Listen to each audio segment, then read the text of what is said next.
Elise. Hi. So this was November the 1st, the day I set off to run around the British coast.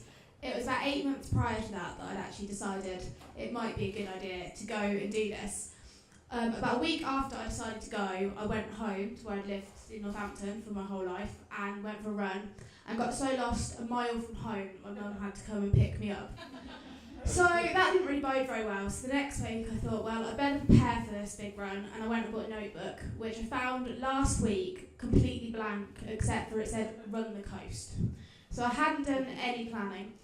It gets to know that it was Halloween, 31st of October, and it was the day before I left. I hadn't actually received my sleeping bag at this point because I hadn't ordered it in time, and I thought maybe I should pack some things, but I had quite a few people coming to run with me on the first day, so the much better idea was to bake some rocky roads. So I did that, and then eventually it was Sunday morning, about 6 a.m, and I finally packed my rucksack. Nothing fitted in it, but I thought, well, I'm going to have to just go because there's 17 people waiting at the Maritime Museum. As you can see, it was a really foggy day. And we were running along the Thames Path. Some of my friends couldn't run, so they brought a Barbie scooter, which lasted about 200 metres. And we were setting off across the Thames Path. We couldn't see anything, and it was all quite mystic and magical, except the shopping trolleys appearing from the middle of the Thames. And we eventually got to Dartford, 17 miles later. Dartford is probably the least inspiring place you could ever start an adventure. I'm sure it's got lots of things going for it, but it didn't show us those on November the 1st. It has a celebratory end of day one lunch in Wetherspoons, because that's all Dartford has. And then the first few weeks were very, very muddy. I didn't actually realise that mud could be that muddy, or that winds could be that windy. But I was really, obviously, like I said, I hadn't actually ordered my sleeping bag when I set off. So I was really lucky, and people, and this is a recurring theme I think I've heard all night, that people were so nice to me. And they let me stay, and I would appear at people's houses, total strangers from the internet, which probably shouldn't do at home, but and I'd just be plastered head to toe in mud, and there was a lot of mud. And I set off from London, and I went clockwise around the Kent coast first of all, and then around the south coast, and then quite soon, in about a month in, I reached Dorset, where the South West Coast Path begins. I'd heard that the South West Coast Path was quite hilly. Again, as you might have guessed, I didn't really do much preparation. It was very, very, very hilly. On my hilliest day, I actually went running in the Alps last week, and the hilliest day in the South West Coast Path was comparable to running up mountains in the Alps, I realised. And it really was very hilly. And people would come and run with me, and it was a case, there was a lady came to run with me called Veria. She'd only ran 16 miles in her life before. And I made her do 25, which involved us hauling ourselves up these barbed wire fences as we just kept sliding back down to the bottom because it was quite muddy. But eventually, on the 8th of February, I got to Minehead, the South West Coast Path. I'd only had 8 miles to do that day, and the family I'd stayed with the night before didn't want to let me go. They said it's too windy, you will die on this 8-mile stretch in Somerset, which I don't think was that treacherous. But it was very windy, and I came hurling around this corner, and these cows were there, and I'll probably go on to this, but I really don't like cows. And they were just looking at me like, why is this girl running up here? It's very windy. Then the recurring theme really of the whole trip was food, and also taking pictures of my head in front of signs, because I was on my own, so there was never anyone else to take a photo. So here's sandwich. I carried this ham sandwich 18 miles to get there. And then ate it in front of the sign. And this was actually cake buffet. I'd been running all day in the rain, and it was very wet. And I got to where I was staying for the night, and the lady had hosted a cake party for charity for the night. And she said, "There's a whole table of cake in the kitchen. Would you like to help yourself?" I don't think she quite realised how much cake I was going to eat, but there was a lot of it. And the funny thing is, when I started sharing my journey online, and I didn't really expect anyone except my mum to follow it. But the thing with the internet is you say something and people really latch onto it. So people really got on board with the fact I like cake. And at one period, there was a 24-hour period where 5 different people bought me chocolate brownies. And the first one was quite nice, and the second one was great, and then we got to the third and the fourth and the fifth. And I was thinking, I can't be rude, I've got to eat these chocolate brownies. But yeah, it got a bit out of hand. But one of the main skills, like running kind of took a bit of a backseat, and one of the main skills I seemed to acquire was the ability to eat anything and immediately start running. So Cornish pasty, no problem. And this is when my mum came to run with me, and it was Easter weekend, so I brought these hot cross buns from the baker's in Cardigan. And she said, oh, I'm a bit peckish, should we stop for a snack? So I produced this hunk of bread, and then about a minute later I was like, come on, we're running now. She was like, no, we're not. We're having a sit down. We've just eaten out of a kilo of carbs. Have a little sleep, wouldn't you? Yeah. And this is the Rubik's Cube, which was probably the biggest challenge of the whole journey. I went to stay with somebody, and their child presented me with the Rubik's Cube. And I played with it all night, stayed up way past my bedtime. And then the mum made me take it. She later told me that the child actually cried when it realised that the Rubik's Cube was gone. And I stayed up for about 48 hours straight and did complete the Rubik's Cube. And then I carried it around for about another 6 months on the coast. Obviously I was carrying a backpack, so there wasn't much room. I was down to one pair of socks. But I really had in my head that I was going to learn to do this Rubik's Cube, and I was going to cross the finish line and do it in 30 seconds. I obviously never touched it again. So about a week before the end, decided it was probably a good idea to ditch the Rubik's Cube and have another pair of socks instead. Yeah, these cows. I don't like these cows. And another skill I acquired on the coast was the ability to avoid a cow at any cost. Barbed wire, ditches. And this is my friend Adam, who came to run with me. We actually met running a marathon, and he wore a sombrero. So he decided to bring the sombrero to Wales.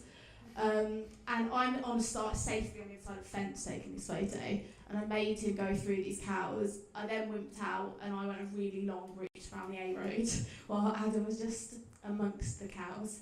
And nothing scary ever happened with the cow. It was just that it could. And taking selfies with other people's pets seemed to also be a theme of the journey. And I was really lucky that quite a lot of people came to run with me on the way. And it's not really something I expected to happen. I thought, yeah, I'm going to set off, I'll do this on my own. And people kept coming to run with me. And when I was on my own, I always seemed to have a really nice, calm day. It'd be beautiful weather. None of the people came, and we were scrambling up cliff faces. It always rained if somebody else came, always. And we were generally in terrible places like Dartford. So here I'm making Tom and Astrid scramble up a cliff in a thunderstorm, which neither of them came to run with me again. I think what I loved about doing an adventure on the coast is the fact that Britain is really weird. And we were in Cornwall, and this is a guy called Lawrence who came to run with me, and it was again, it rained. It was a horrendous day. And we got to this village, and we said, well, we'll have to stop and get some food. And there was only a really fancy hotel. We thought, we can't go in there. We covered head to toe in mud because there was a lot of mud. And we saw a sign, and this is the post office, as you might be able to see from the cards and the fairy liquid. And they serve full cooked breakfasts at this one table. And she also put her clothes in the tumble dryer. She gets her to the heater. Well, that's a normal thing for them to do. Apparently so, yeah. Wow. No, we walked in and the table was there. It was ready for us. Where was that? Somewhere in Cornwall. So if you ever find stuff there, cooked breakfast and a pasty in the corner shop. More mud. And a cat. Yeah, I got to Scotland, and people had told me about the Highland cows, and it was getting a bit worrying because Scotland's quite remote. There are cows there, and this is a little village that I can't remember the name of. And there were cows everywhere, and they were in the bus stops. And then I got to the next village, and I thought, I'm going to really be brave now. And they told me that not long ago someone had been killed by these cows in this village. Probably waiting for a bus. Yeah. So this is when I got to John O'Groats. I think the hardest thing about the whole journey was the idea that it just might never end. And I got to about 1,000 miles in, and I thought I could have picked a 1,000-mile run, and almost everybody in the world would think that was the same, pretty much, i.e. just a long way. And I just didn't understand why I picked such a long journey, to be honest. And it wasn't until I got to John O'Groats, which was about 4,000 miles in, that I thought, yeah, maybe this is going to be okay. And the clouds tell a different story here, but it had been really rainy all day. And I got to John O'Groats, and suddenly the sun came out, and there was a guy there just setting off to cycle down to Land's End, and an older Australian couple who were hilarious. And we stood there at this sign, and I honestly can't remember ever being so happy or laughing so much. And then I ate a pizza and had beer, and I was like, yes, this is going to be okay. And then I set off downhill, and it really did feel like going downhill from that point onwards, and it gets so much flatter. So yeah, John O'Groats have a lot of, and also great story about John O'Groats. Land's End, horrendous place, and you have to pay £15 or something absurd to have your photo taken with the sign. But the community at John O'Groats thought that was ridiculous, so they bought the sign. Now nobody has to pay. Which, yeah. So my shoes took a bit of a battering over time. People always ask how many shoes I went through, and this was one of the pairs, and I wore them and thought, I really need some new shoes. And then a worm got into the hole on the left toe, which was probably a sign they needed to be some new ones. But I did manage to go through without getting any blisters, which was quite miraculous. But yeah, and I think that's something I really enjoyed about it, was just having no stuff. And since I've got back, it's actually been quite stressful that you have several pairs of shoes to choose from. So I miss those. How many shoes? You didn't say. Oh, 7. Oh. 7. And so this is the foot tan, which is still my most liked Instagram photo ever. And I just thought I ran 5,000 miles, and people care so much more about the tan. And I could have just sat in the garden with socks on for a year. And that tan is still going quite strong. We went for a wild swim earlier, and I didn't realise how much the tan was still going until my friend Kate took a photo of me in a swimming costume. Did you lose any nails as well, then, surely? No, I've been teased my whole life for having very small toenails, which Kate was their own, because you lose a toenail when they hit the end of the shoe. I don't get anywhere close to the end of the shoe, so still all my toenails intact and no blisters. This is my dad, who came to run with me so many times. Came, I think, 12 or 13 times over the 10 months that I was running. He's training for a marathon at the moment, so he would generally plod along with me, then go and do some sprints, do a bit of lunging, and he called it family boot camp. And so I'd just be trying to do the miles, and there he'd be leaping around. And he became had a bit of fan base in his own right, really. People seemed much more excited when my dad visited than when I was on my own. And then after months of hills and, like I said, mud, we got to the east coast, and this is in Lincolnshire, and it was very flat. Absurdly flat. I just didn't realise it was possible for land to be so flat. And it's great for trespassing, because if the road's telling you need to go one way, you can just literally look across and be like, no, I can go over there. So if you want to trespass, Lincolnshire's the place. They call Lincolnshire England's largest field. Yes. I'm from Lincoln. Yeah. Oh, I've missed my last picture. I can't go back. You're looking rough there. Elise. Tell the story here. It won't let me go back. No. Hit the back button, the left arrow. Yeah, I tried. If I press this, I don't know. Should I press escape? Don't press escape. Oh yeah, it's just that one just before. How do I play? There you go. So this was the last day. This was actually exactly 4 weeks ago today. We finally made it back to Greenwich, which kind of started as it began. Some people said they wanted to spend their last few miles with me, so I said, why don't we meet at Pontoon Dock Station, which is somewhere near the city airport in London.